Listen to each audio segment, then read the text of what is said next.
beyond the smears of poor, disabled and chronically sick people, and demonising them should stop.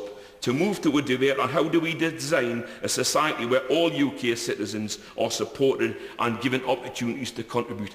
I utterly support this debate today, and I will be voting for it. Evans.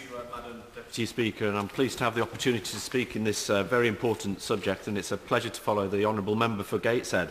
As a member of the Work and Pensions Select Committee, I understand the benefit system is an extraordinary complex one. It was born out of a desire to support those who need it the most. However, years of mismanagement, well-intentioned but ill-thought-out additions and changes have left the system in a shocking mess. Listening to accounts of mismanagement, wrong payments and the relegation of people who are taught that there are no role for them in the workplace has shown me that reform is not just important, but it is essential.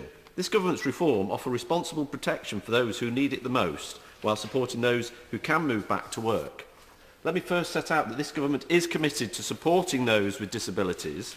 Here in the UK, we are committed to spending over £40 billion a year. That is more than Italy, Germany and France, and is more than a fifth of the European average.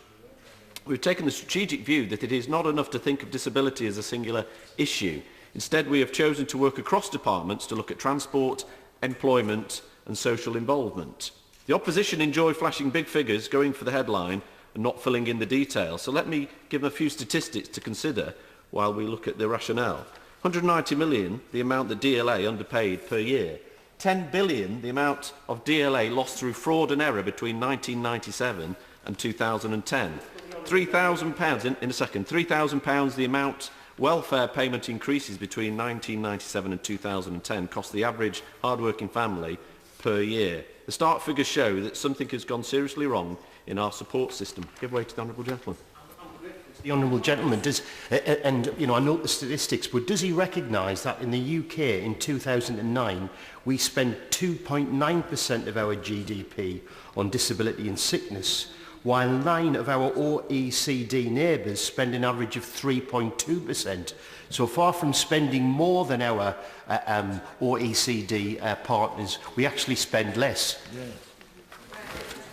For that intervention, I was talking about the current spending, but what I would point out to him, since 2009, 1 million more people are in relative poverty, 500,000 more children are in relative poverty, 200,000 more pensioners in relative poverty, 150,000 more people are unemployed, 25,000 more young people were unemployed, 1.3 fewer people in work, and so the figures show that the government's policies are working.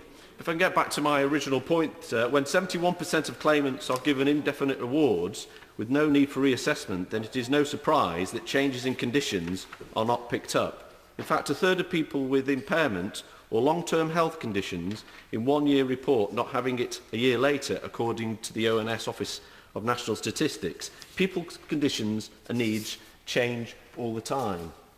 It is no surprise that people feel they've been paid off and forgotten when no one takes the time to look how their lives have changed. It is no surprise that those with deteriorating conditions do not receive the support that they are entitled to. And it is no surprise that those who have improving conditions are not helped out of a state of dependency and back into work.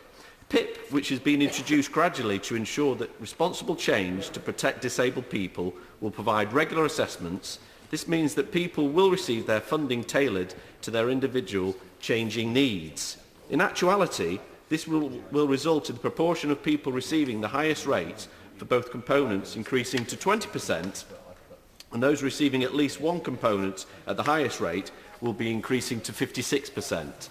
For those moving into employment, the government's Work Choice programme has already helped 9,500 people to move into employment. The new enterprise allowance will support disabled people moving to self-employment, and my honourable friend, the member for Meon Valley, who's no longer in his place, gave us some good examples of that. And the 15 million investment in the Access to Work scheme to ensure small businesses do not have to bear the cost of additional aids or equipment when taking on disabled staff. This scheme helps over 30,000 disabled people gain mainstream employment and stay in employment every year. The steps taken by this government bring back the core principles of the welfare system to support where needed and to, just as importantly, enable those who can back to work. I'm proud to be a member of a government which is taking logical steps to address the fact that each person is individual, that conditions change over time, and that each person in Great Britain has a place in our society. Anne Maguire. It's a pleasure to follow the honourable gentleman. Can I say that this isn't the first time